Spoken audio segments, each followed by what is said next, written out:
आज हम आपको सच्ची घटनाओं पर आधारित टीवी शो क्राइम इंडिया की शूटिंग दिखा रहे हैं। क्राइम इंडिया के इस एपिसोड की कहानी रघुनाथ और उसके परिवार की है, जो आज से 10 साल पहले अखबारों की सुर्खियों में छाई रही। 5, 4, 3, 2, 1, एक्शन। वेलकम फ्रेंड्स, आपका स्वागत है क्राइम इंडिया के नए शो में। ये कहानी बहुत ही रोमांचक और रहस्य से भरी है। ये कहानी 10 साल पहले शुरू हुई इस बंगलो से। यहाँ रहते थे मिस्टर रघुनाथ अपने परिवार के साथ। एक खुश परिवार। फिर सारी खुशियाँ एक पल में छिन गईं। 10 साल पहले इसी दरवाजे से रघुनाथ की 21 साल की बेटी अपने घर प्रवेश करती है, जहाँ उसे अपने पिता का सामना करना पड़ता है, जो थोड़े गुस्से में थे क्योंकि जूही अपने दोस्त के बर्थडे पार्टी से लेट वापस आई। पिता की प्रताड़ सुनते ही जूही अपने पिता को समझाने की कोशिश करती है कि पार्टियों में तो अक्सर देर हो सकती है, उसमें इतना अपसेट नहीं होना चाहिए। रघुनाथ अपनी बेटी की बात सुनते ही चिल्लाने लगते हैं। जूही पिता का डर सह नहीं पाती। वो अपनी भरी आंखों से अपने कमरे की तरफ भागती है। कमरा बंद किए बिना खाए पिए जूही सो जाती है।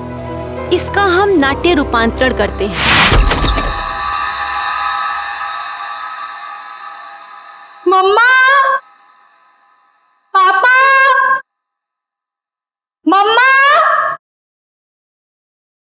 मम्मा, पापा। ये क्या? घर में कोई नहीं है क्या? ऐसा तो कभी नहीं होता है। मम्मी, मम्मी, पापा, ये क्या? यहाँ पर भी कोई नहीं है। कहीं बेडरूम में तो नहीं है? मम्मी, पापा, मम्मी, पापा, ये क्या? कहाँ गए सबके सब? मम्मी,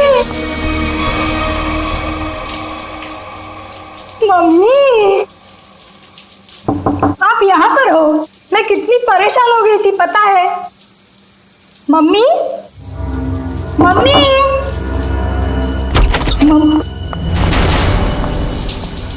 ये क्या? पानी का नल खुला छोड़ के मम्मी तो ऐसा कभी नहीं करती। मम्मी, पापा, राहुल, राहुल, राहुल, राहुल।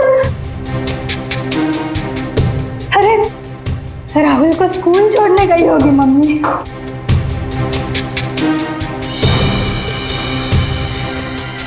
राहुल का स्कूल बैग, मतलब मम्मी राहुल को स्कूल छोड़ने गई। राहुल भी नहीं है। मम्मी, पापा, पापा की गाड़ी।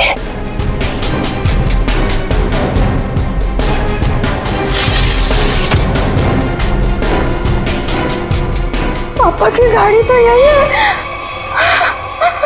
पापा तो ऐसा नहीं करते कभी। पापा।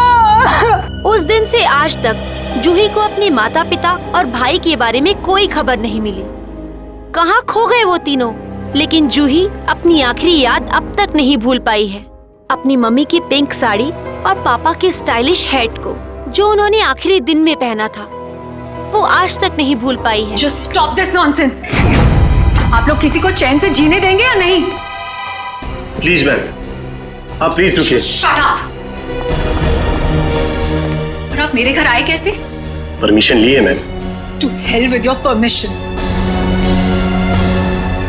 लोग मेरी जिंदगी को टेलीविजन शो का तमाशा समझते हैं। किसी के भी दर्द को स्टोरी बना देंगे। जिस घर से मेरी यादें जुड़ी हैं, आप उन्हीं यादों को एक्सपोज करेंगे। ये मैं नहीं होने दूंगी। Just go from here. चाहिए।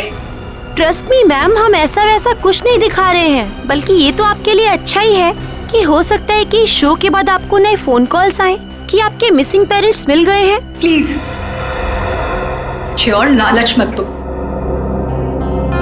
छोड़ दो मुझे मेरे हाथ पे। I said just go from here. Sir, live telecast चल रहा है, आप गलत ना समझे मैं। हम पूरे मसले को बहुत सेंसिटिवली हैंडल कर रहे हैं। सर समझाइए मैम को प्लीज।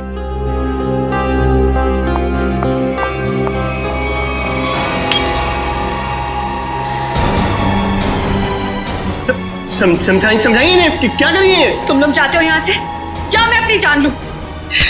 छोड़ो मुझे, छोड़ो मुझे, छोड़ो तुम मुझे, आज अपनी जान लेके दिखाऊंगी। उदय, उदय, कितना खून निकल रहा है। पैकअप, चलो चलो चलो, इन्हें हॉस्पिटल लेके चलो। चल चल।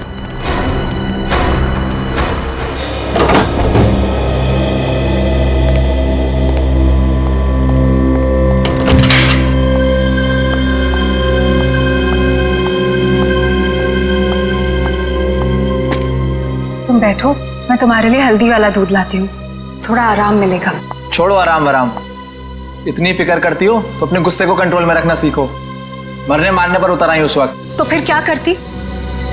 वो लोग मेरे घर वालों की इज्जत के साथ खिलवाड़ कर रहे थे, मेरे जख्म को रेत रहे थे। मेरे इमोशंस को कभी समझते ही नहीं हो। ऐसा नहीं है, नहीं समझता मैं तुम्हारे इमोशंस।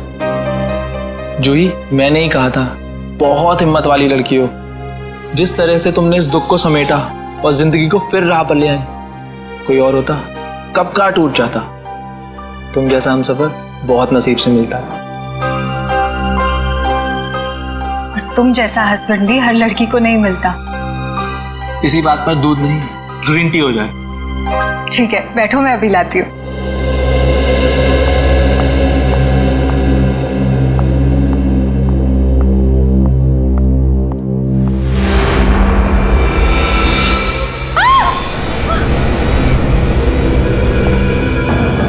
क्या हुआ जूही?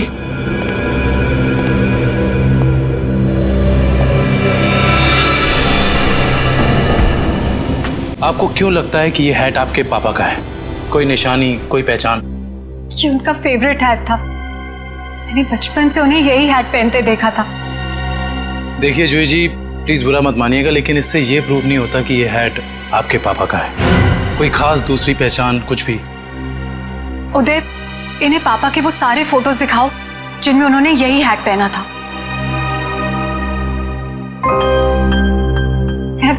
मैं पापा से कई बार कहती थी कि ये हैट पुराना हो गया है, इसे फेंक दो। पापा कहते थे मेरा सर भी पुराना हो गया है, उसे भी फेंक दूं क्या?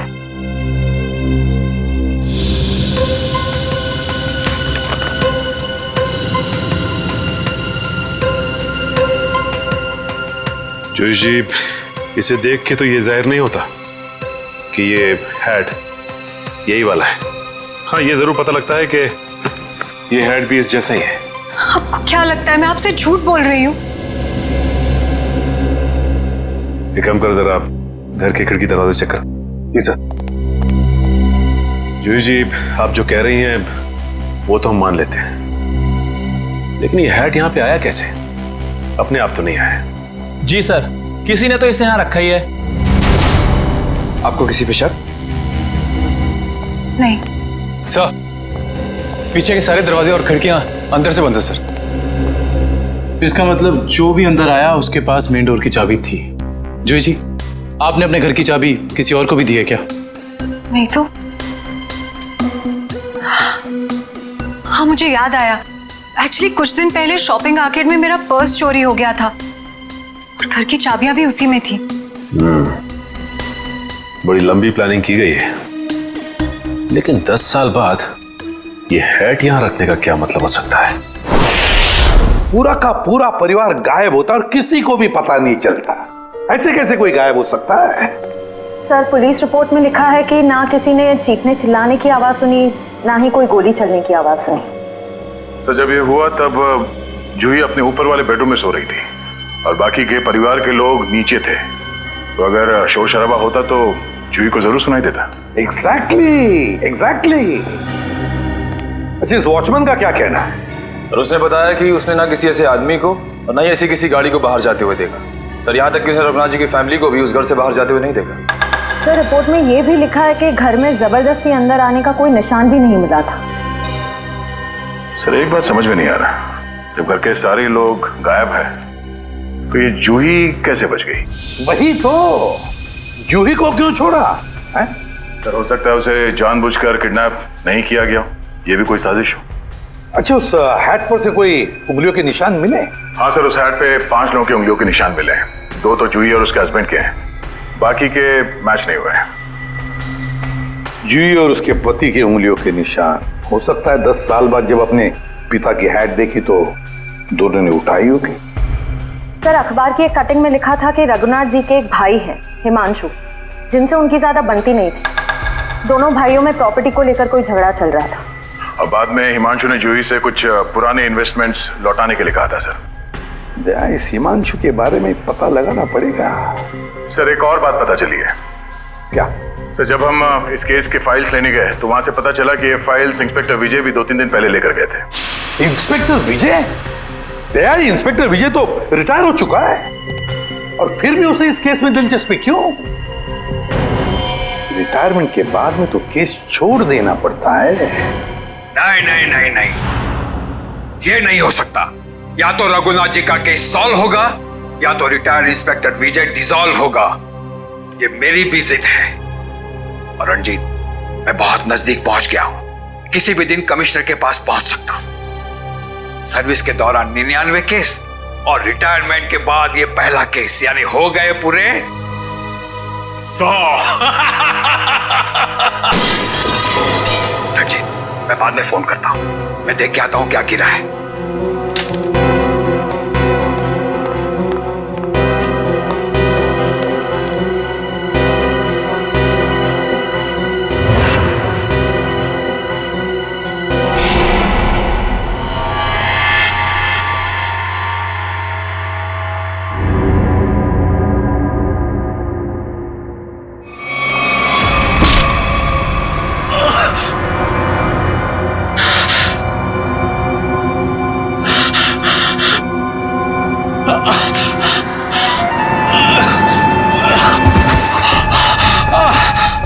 इंस्पेक्टर विजय, शायद तू भूल गया है कि अभी तो इंस्पेक्टर नहीं है, रिटायर्ड इंस्पेक्टर हो गया है। बस अब तेरी कहानी खत्म।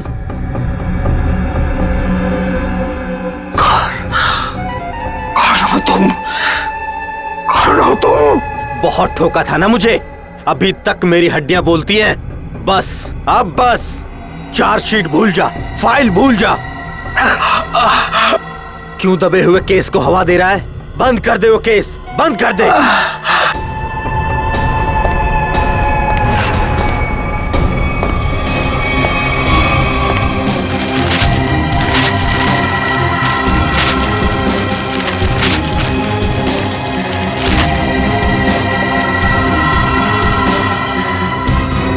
रघुनाथ भाई साहब को गुजरे तो तकरीबन 10 साल हो गए और अब तो सिर्फ उनकी यादें हैं।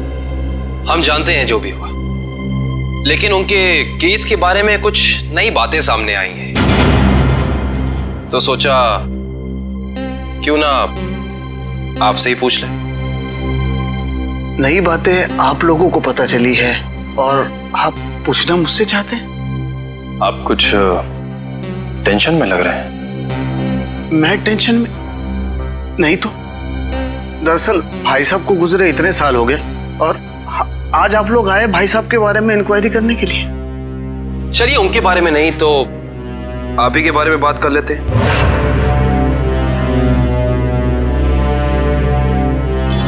कल दोपहर में कहां थे आप? कल ऑफिस में था। ऑफिस? रियली? इसमें हैरान होने वाली क्या बात है?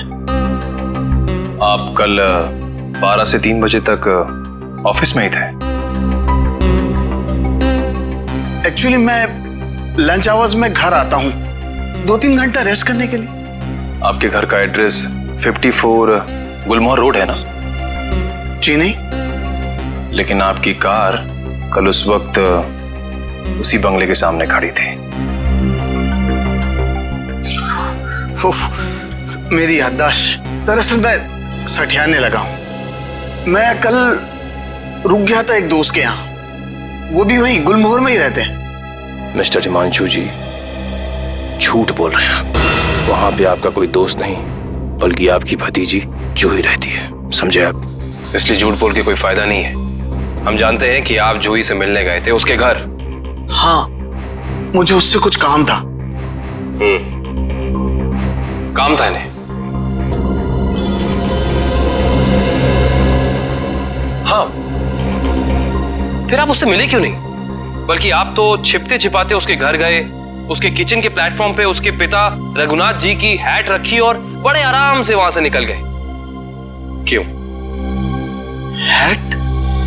कौन सा हैट? मिस्टर हिमांशु, आपको लगता है कि आप ऐसी गोल गोल बातें करके सीआईडी से बच सकते हैं? कसम से, ना तो मैं भाई साहब की किसी हैट के बारे में जानता हूं और ना ही उनके लापता होने के बारे में। हिमांशु जी, ये क्या है?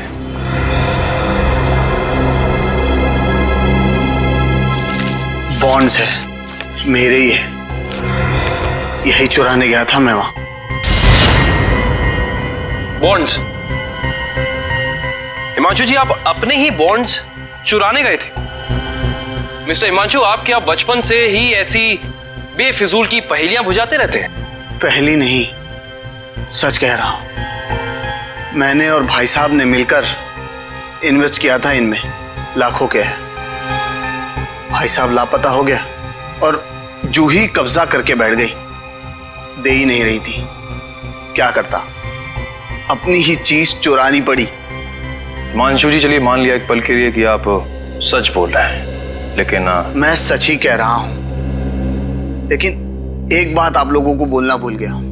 जैसे ही मैं बॉन्ड्स लेकर वहां से निकल ही रहा था कि अचानक दरवाजा खुलने की आवाज आई। मैं घबरा कर छुप गया। मुझे लगा कि शायद उदय या जूही होंगे, लेकिन कोई और ही था। कौन था? मैं उसका चेहरा तो नहीं देख पाया, सिर्फ पीठ ही देख पाया। लेकिन इतना तो तय है कि वो उदय नहीं था, क्योंकि वो उदय से काफी लंबा और तगड़ा था। बाल लंबे थे, जैकेट पहन रखी थी और शायद जीन्स थी। अच्छा, और कोई खास बात याद है आपको? कोई खासियत, जैसे उसे भीड़ में देखे तो पहचान लें? हाँ, उसके शूज क्रोकोडाइल लेदर के थे। Crocodile leather?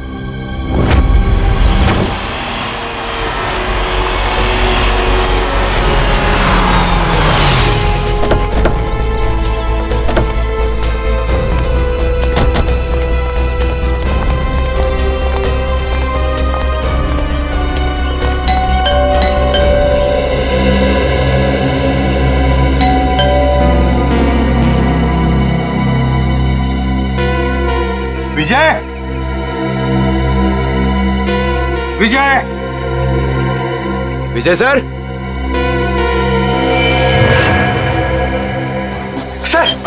सर दरवाजे में से धुआं आ रहा है सर। माय गॉड, दुष्यंत दरवाजा खोलो। विजय, विजय, विजय, विजय, पेपर जल रहा है, जल्दी से बुझा दें। Yes sir. Vijay, Vijay sir.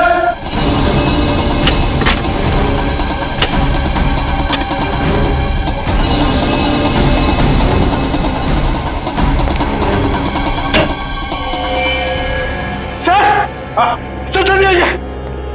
क्या हुआ पंकज? Oh my God. विजय,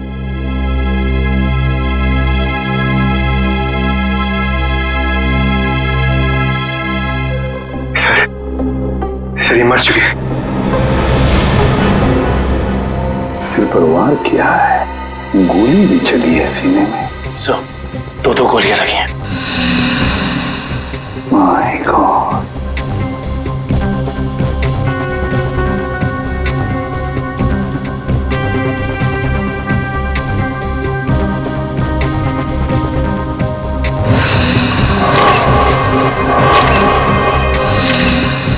पंकज, पलटो इन्हें।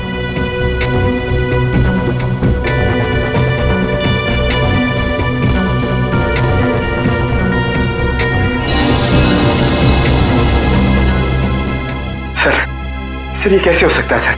विजय जी इतने सीनियर और एक्सपीरियंस ऑफिसर हैं, फिर इन्हें इन्हीं के घर में गोली मार दी। जिसने भी ये किया है पंकज, जो खिड़की का शीशा तोड़ा, बोल्ट नीचे किया, खिड़की खोलकर अंदर आके यहाँ चुप कर बैठा होगा। शायद आवाज सुनकर विजय इस कमरे में आया तो उसने विजय के सिर पर वार किया और फिर 2 गोलियां भी डाल दी। सर लगता है कि खूनी और विजय जी की कोई पुरानी दुश्मनी थी, इसीलिए रिटायरमेंट के बाद मौका मिलते ही इन्हें मार डाला। ये भी तो हो सकता है ना दुष्यंत कि विजय किसी मुजरिम के लिए खतरा बन गया था, शायद उसी ने किया हो। ढूंढो इस कमरे को अच्छी तरह, एक एक कोना छान मारो पंकज, कुछ ना कुछ तो मिलना चाहिए, ढूंढो अच्छी तरह से।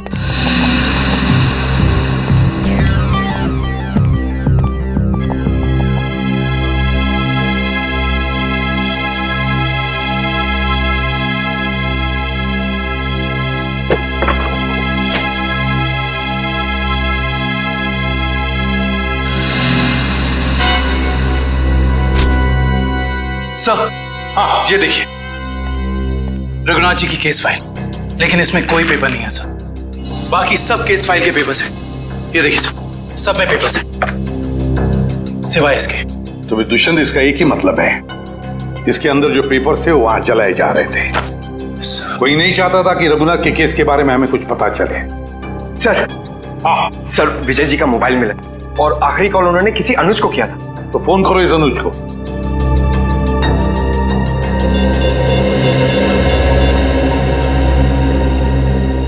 हेलो अनुज कुल्फी वाले, अरे यार मैंने 10 कार्टन मलाई कुल्फी बोली थी, क्या हुआ? अभी तक भिजवाई क्यों नहीं?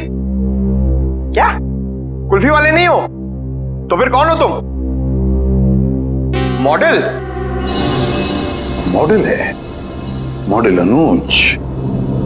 मॉडल और पुलिस वाले का क्या कनेक्शन हो सकता है? सर कनेक्शन ये है कि आज से 3 साल पहले तक जूही मेरी गर्लफ्रेंड थी और 10 साल पहले जूही का पूरा परिवार गायब हो गया था और इंस्पेक्टर विजय को यह लगता था कि शायद मैं उनके गायब होने के बारे में उन्हें कुछ इंफॉर्मेशन दे सकता हूं। तो क्या कहा तुमने इंस्पेक्टर विजय को? कुछ नहीं सर, मैंने उन्हें वही कहा जो मैं पहले से कहता आ रहा हूं कि मैं कुछ नहीं जानता। तुम्हें कुछ नहीं पता? पंकज, अरे ये किधर जा रहे हैं आप लोग? तुम्हारे घर की तलाशी ले रहे हैं।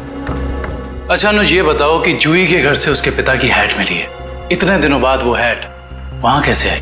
सर मैं आपसे सच कह रहा हूं, ना तो मैं किसी हैट के बारे में जानता हूं और ना ही किसी गायब हुए परिवार के बारे में।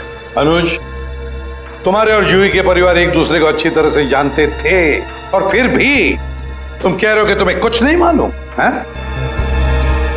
चलो ठीक है, तो अब बताओ कल दोपहर को कहां थे तुम? कल मैं अपने एक फ्रेंड के एग्जीबिशन की ओपनिंग में गया था। फ्रेंड की एग्जीबिशन की ओपनिंग में गए थे? अच्छा।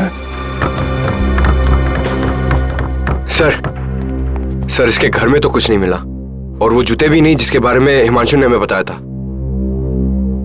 अनुज,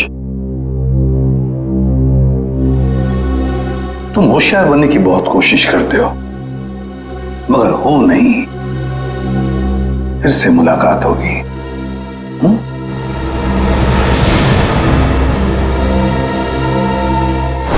तो समझ में नहीं आ रहा ये आदमी चाहता क्या है। जो एक तरफ वो जूही के घर में हैट रखता है और दूसरी तरफ विजय को मारकर केस के फाइल्स, पेपर्स और फोटोज मिटा देता है। क्यों?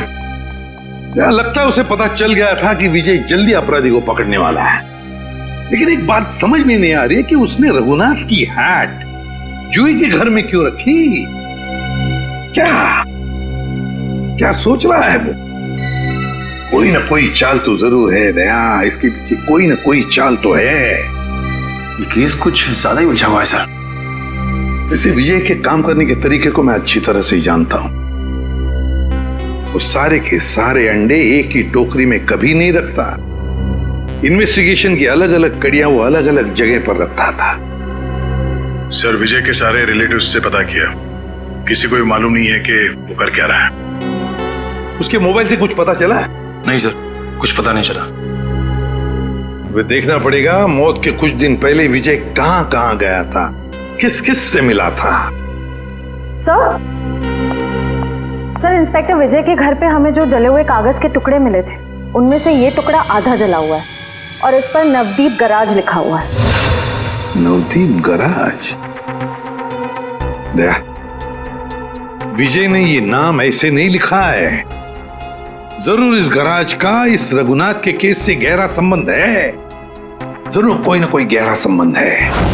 विजय सर हाल ही में एक सेकंड हैंड कार के बारे में पूछने आए थे। Second hand car?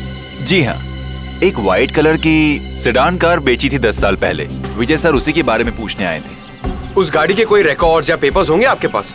जरूर सर, हम रिकॉर्ड हमेशा पक्का रखते हैं। गाड़ियों का मामला है, क्या पता कब कोई चोरी की निकल आए। शेखर, वो जरा गाड़ियों की सेल डिटेल की फाइल लेके आना। याद है ये गाड़ी किसने खरीदी थी? जी हाँ, कोई गिरीश साहब थे, उन्होंने खरीदी थी। ये लीजिए सर। ये लीजिए, ऊपर ही रखे हुए हैं, विजय सर को दिखाने के लिए ही निकाले थे।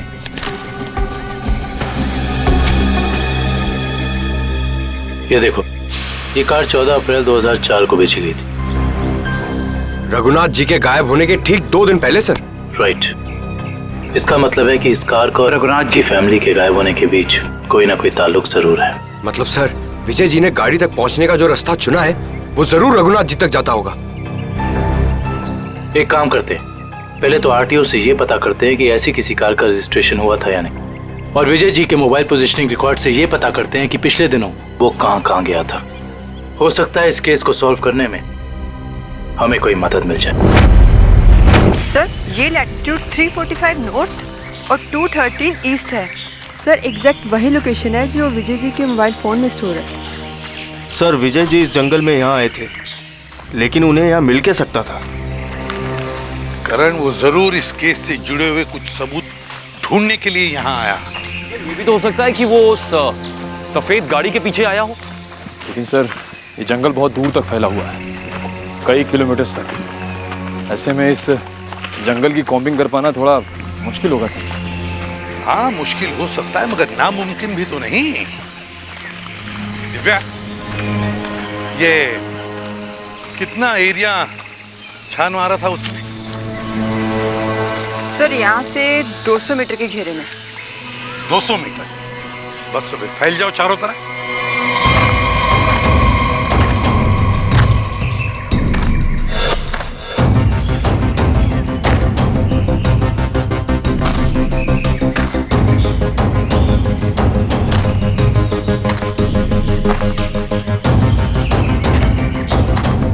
सर। हाँ हाँ निखिल। सर। हाँ, ये देखिए सर।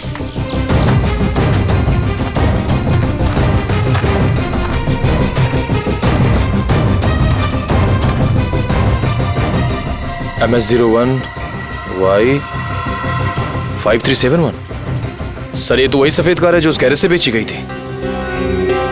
देखो जरा, गाड़ी साफ करो अच्छी तरह से।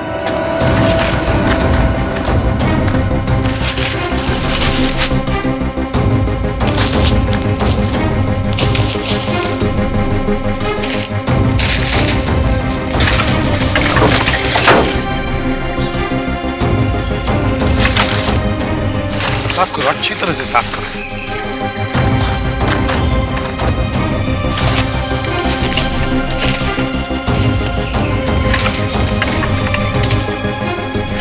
सर। हाँ सर, ये गाड़ी इतनी ऊपर खाई से नीचे गिरी कैसे होगी?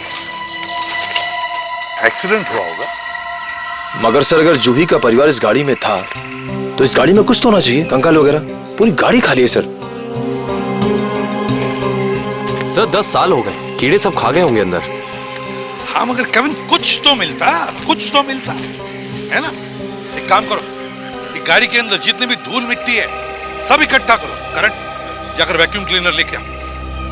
सर, ऐसा भी तो हो सकता है कि वो लोग कभी गाड़ी में थे ही नहीं। केविन, ये भी तो हो सकता है कि गाड़ी के अंदर जितने भी परिवार वाले थे उनकी लाशों को कहीं और फेंक दिया और गाड़ी को यहाँ खाई में लाकर नीचे ढकेल दिया।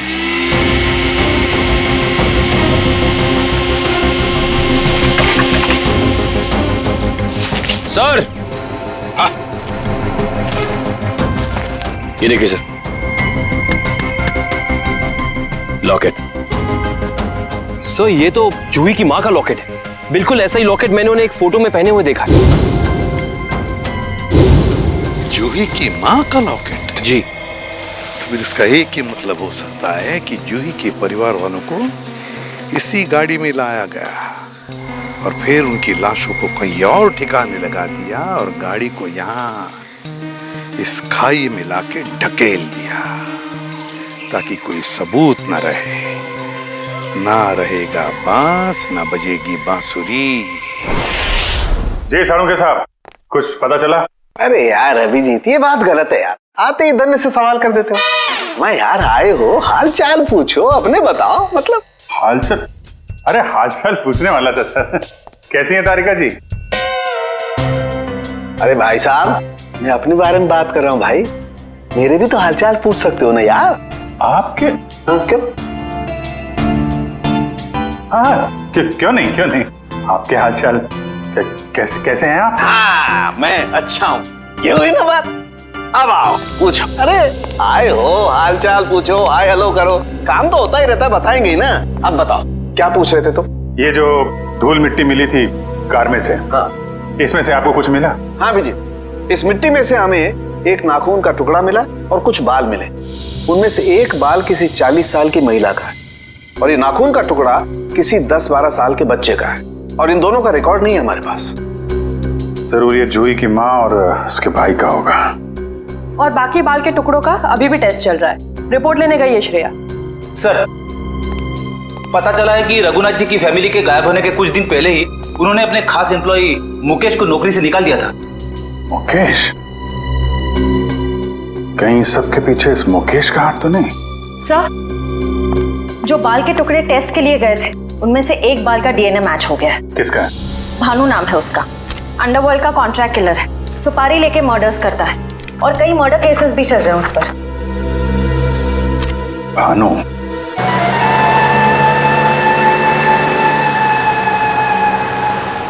मुकेश, तुम्हें पूरा यकीन है ये बाइक वाला आदमी भानु ही है?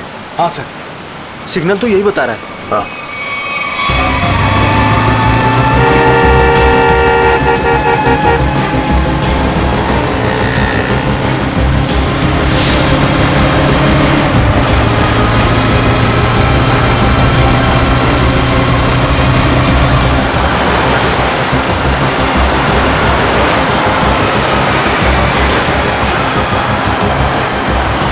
अचानक गायब कहाँ हो गया? दिखाई नहीं दे रहा।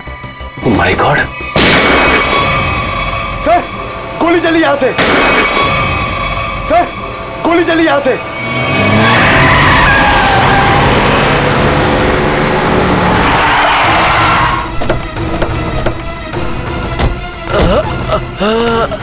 बताओ भानु कैसे हुआ ये सब? बोलो भानु कैसे हुआ? बोलो Bhanu. Tiger point. Tiger point पे क्या भानु? भानु! ओह माय गॉड!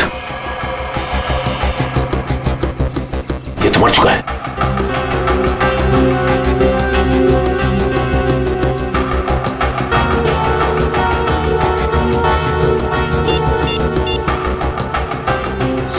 सर इसके मोबाइल में एक अनआइडेंटिफाइड नंबर से मैसेज आया था। एक मिनट।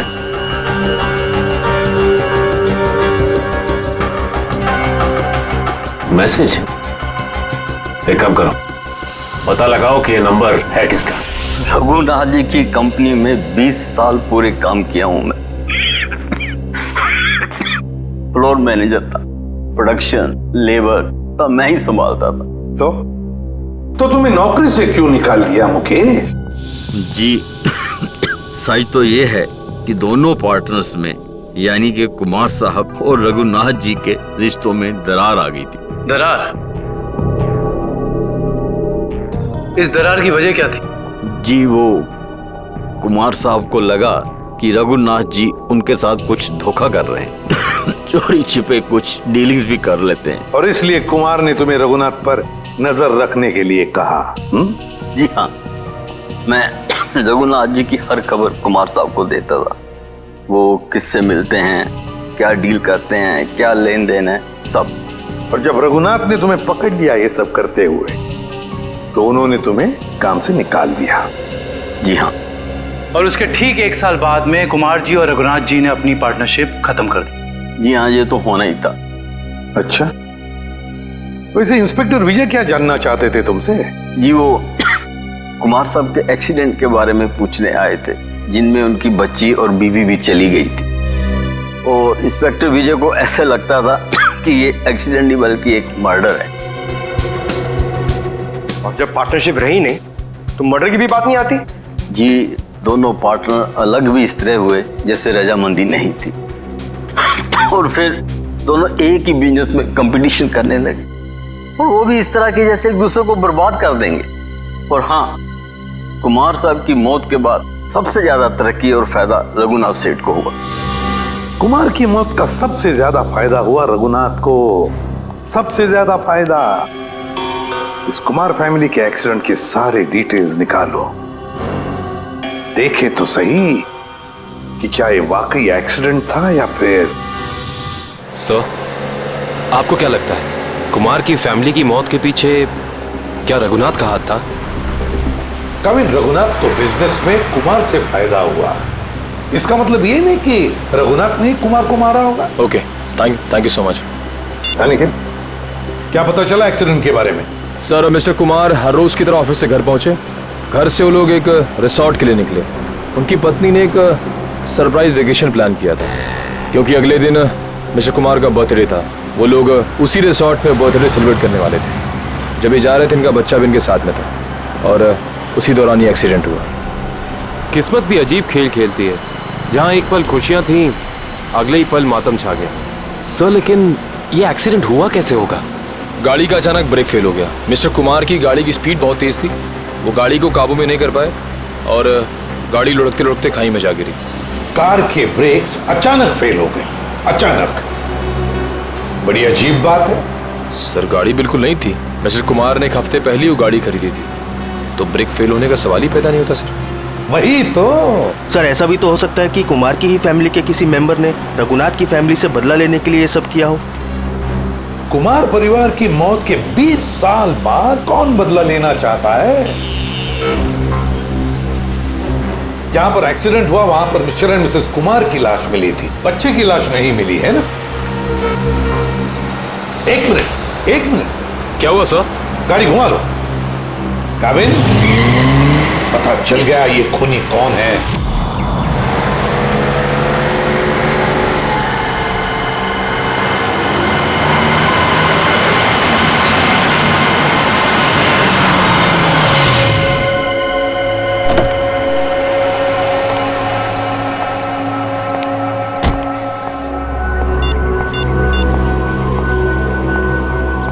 हेलो, हाँ मैं पहुंच गया हूँ 42 माइलस्टोन के पास। अब क्या करना है? क्या पुल के नीचे 42 माइलस्टोन की तरफ? अच्छा ठीक है।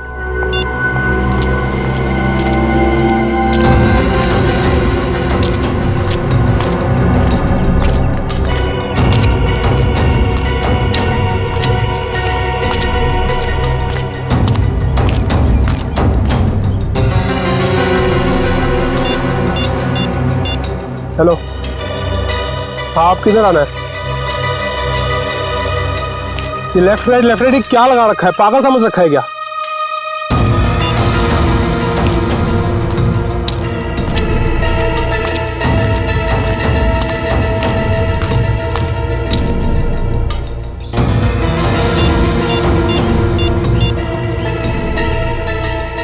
हेलो, मुझे क्या पागल समझा है क्या?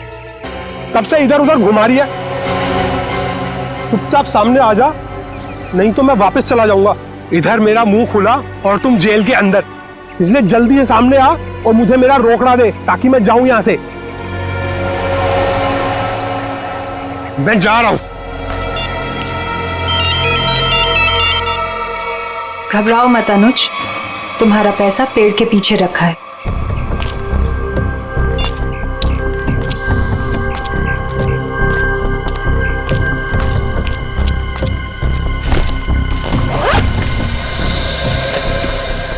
वाह रे वाह, क्या तकदीर है मेरी।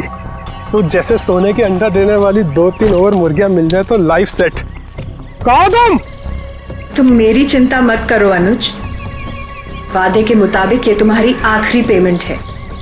अरे बेवकूफ, सोने का अंडा देने वाली मुर्गी को कभी छोड़ता है कोई? अनुज भूलो मत, तुमने वादा किया था। अरे एक ब्लैकमेलर की बात पे तुमने यकीन कर लिया। चलो, थैंक यू।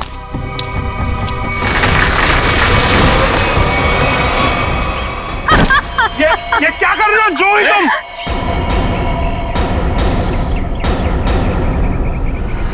तुम क्या समझते हो अनुज? तुम मुझे ब्लैकमेल करते रहोगे और मैं सहती रहूंगी? हमसे उस्तादी बहुत भारी पड़ेगा तुमको। Shut up. यहाँ वही होगा जो मैं चाहूंगी। सोचो अनुज, अगर मैं तुम्हारा मर्डर करवा दूं, तुम्हारे टुकड़े टुकड़े करके चील कौओं को डलवा दूं, तो यहाँ तो किसी को इस बात की हवा तक नहीं होगी। जैसे तुमने अपनी फैमिली के साथ किया था। एक बात याद रखना, जो आदमी शर्ट सिलवाता है वो उसके अंदर बटन की जगह भी छोड़ता है। अगर मैं मरा तो मेरा एक पैकेट सीआईडी को पहुंच जाएगा और फिर तेरा डम डम डिगा डिगा। Just shut up। तू क्या समझता है तू झूठ बोलता रहेगा और मैं मानती रहूंगी? तू जैसा लालची इंसान अपने नुकसान के लिए कुछ नहीं करेगा। ये क्या है ये? जुई, ट्रिगर दब जाएगा, इसको नीचे कर। जुई, तमंचे को नीचे कर प्लीज, इसको अंदर डालो, ट्रिगर दब जाएगा जुई।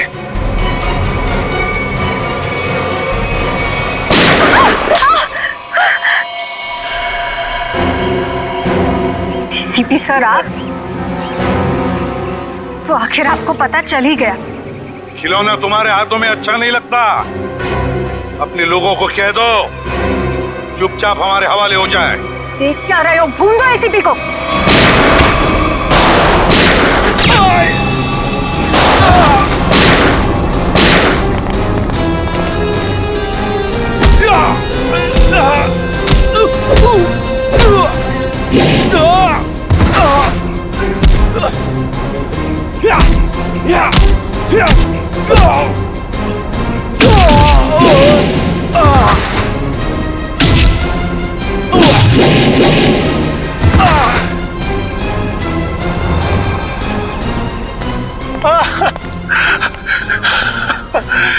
नहीं सर, मैं छोटा मोटा ब्लैकमेल हूँ सर।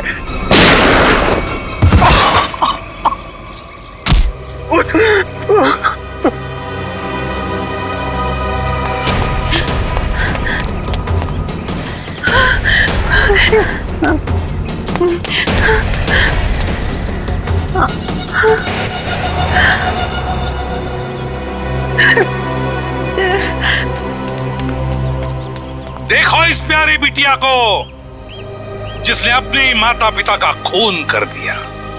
बताओ क्यों मारा तुमने अपनी माता पिता को? वो मेरे माता पिता नहीं थे, उन्होंने सिर्फ मुझे गोद लिया था। मेरे असली पापा मिस्टर कुमार थे, जिनकी मौत एक कार एक्सीडेंट में हुई, और वो एक्सीडेंट रघुनाथ ने करवाया था। और अपनी माता पिता की मौत का बदला लेने के लिए तुमने रघुनाथ और उसकी बीवी को मारने का प्लान बनाया, और उसके लिए तुमने भानु को पैसे भी दिए, है ना? हाँ,